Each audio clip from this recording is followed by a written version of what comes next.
Dobrý deň, vítame vás pri sérii videí pre podnikateľov, ktorí majú záujem expandovať do Dubaja. Prečo vlastne Dubaj? A ja by som sa skôr spýtal, čo keď nie Dubaj?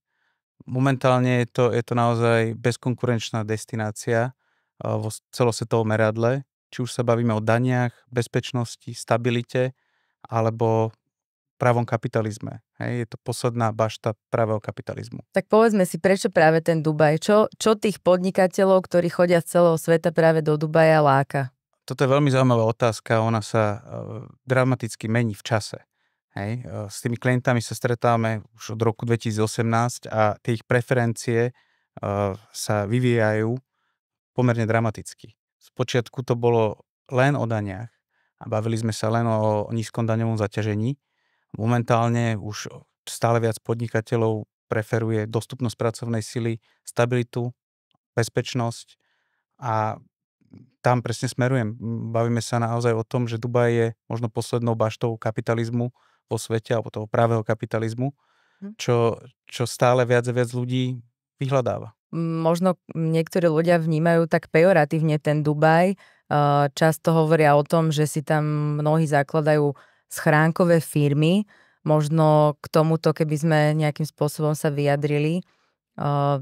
Je vôbec možné založiť schránkovú firmu? Schránkové firmy je možné zakladať kdekoľvek, v ktorejkoľvek jurisdikcii. A tam dochádza trošku k nepochopeniu, čo podnikatelia alebo verejnosť považuje za schránkovú firmu a vôbec tú pejoratívnosť toho daného termínu. Keď sa bavíme o schránkovej firme ako nejakom nástroji na iba fakturáciu z jednej jurisdikcie daňovo výhodnej, povedzme v tomto prípade z daňového raja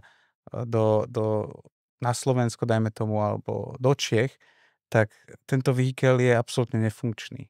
Bez toho, aby ste mali substance, aby ste mali tu nejakú podnikateľskú podstatu a ten výkon priamo v Emirátoch, tak toto už je minulosť.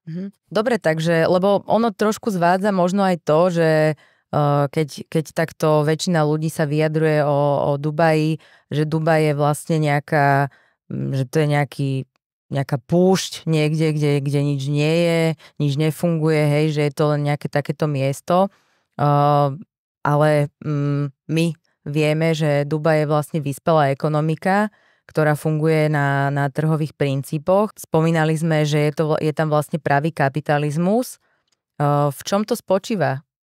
Mne sa páčilo také prirovnanie, že Dubaj je Disneyland pre dospelých a tým, že som bol vlastne v Dubaji prvýkrát v roku 2000, kedy to vlastne všetko iba začínalo, tá obrovská premena, tak viem naozaj porovnať ten Dubaj, ako vyzeral vtedy a ako vyzeral od nejakého roku 2016, kedy som tam začal intenzívnejšie chodiť, najprv príležitostne a neskôr, než som sa tam presťahoval. A môžem naozaj potvrdiť, že to mesto rastie naozaj raketovo. Z ospalej rybárskej dediny sa stalo vyspelé finančné centrum, ktoré konkuruje momentálne Londýnu alebo New Yorku. To je obrovská zmena a táto zmena samozrejme prináša kopec príležitostí a víziev. Z môjho pohľadu je Dubaj tiež takým Disneylandom pre dospelých. Naozaj, keď som tam prvýkrát prišla, tak som nevedela, kam sa mám skôr pozerať, lebo všade na mňa vyskakovali reklamy a všetko bolo na komerčnej báze.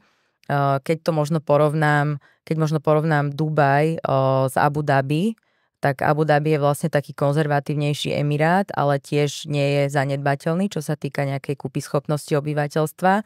Ale predsa len ten Dubaj je také miesto, kde je predsa len aj viac tých pracovníkov, aj tam vlastne viac ľudí žije.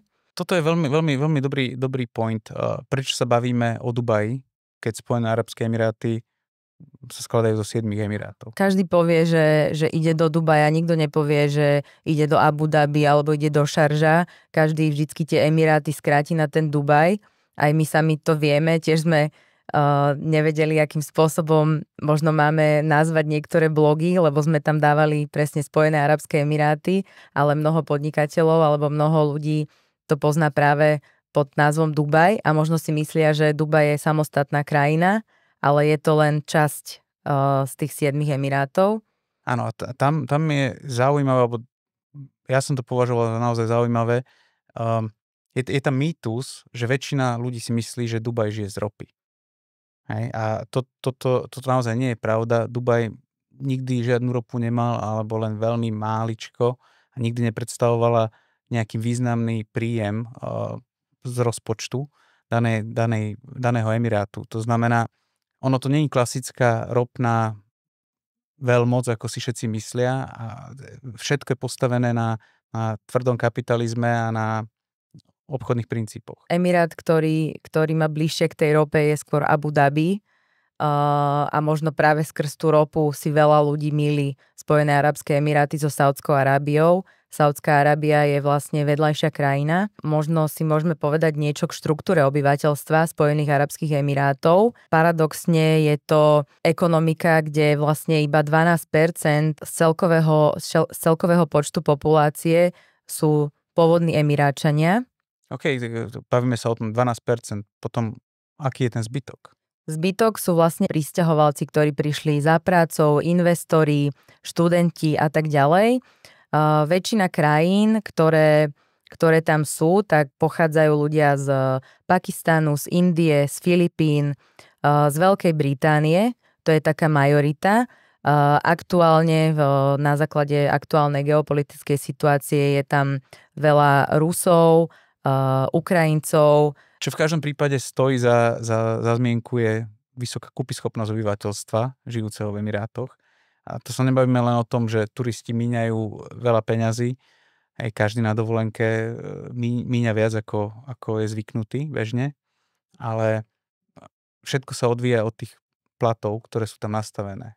Keď Emiráčania zarábajú od 5 000 eur mesačne vyššie, a teraz sa bavíme v čistom, keďže nemajú žiadne dane a odvody zo závislej činnosti, tak tá kúpyschopnosť je neporovnateľná aj s vyspelými západnými krajinami. Povedal si vlastne, že nie sú tam dane a odvody, tak vlastne prečo sú vlastne stále tie Emiráty zaujímavé aj napriek tomu, že tam vlastne tieto dane boli nedávno zavedené?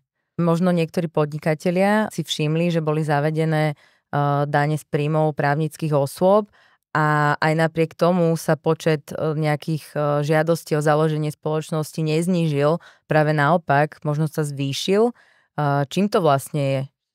Tak môžeme to určite prisudzovať k tomu, že ten ich daňový systém je stále veľmi transparentný a veľmi atraktívny. Je síce pravda, že bola zavedená korporátna daň vo výške 9%, ale boli súčasne zavedené rôzne výnimky pre malých a stredných podnikateľov, ktoré im umožňujú tú daň pri splnení podmienok zachovať na nule alebo na významne teda nižšej sadzbe.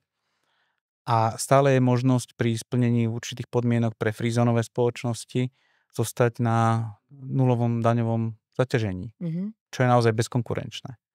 Aj napriek tomu, že vlastne Dubaj je takým väčším mestom, niekoľko miliónovým multikultúrnym, tak stále je v ňom bezpečne v porovnaní s nejakým Parížom, Londýnom alebo New Yorkom. A ja ako žena, keď sa prechádzam večer, idem na nejakú večernú prechádzku alebo na nejaký večerný beh, tak naozaj sa nemusím báť. Vlastne nebol žiadny nejaký incident sa nestal za posledných neviem koľko rokov, takže je tam naozaj bezpečno. Aj čo sa týka vlastne nejakých krádeží, tak vlastne v Dubaji sa nekradne.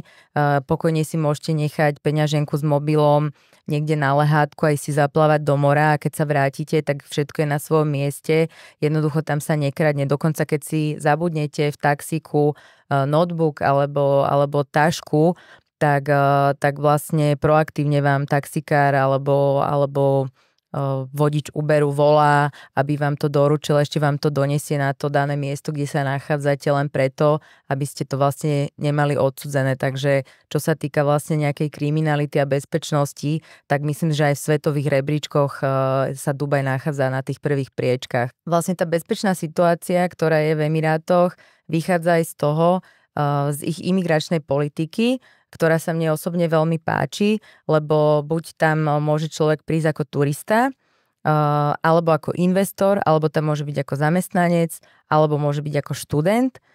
Emiráty sú krajina, ktorá je otvorená pre všetkých, ale samozrejme každý, kto tam príde, tak musí rešpektovať ich legislatívu, ich zákony.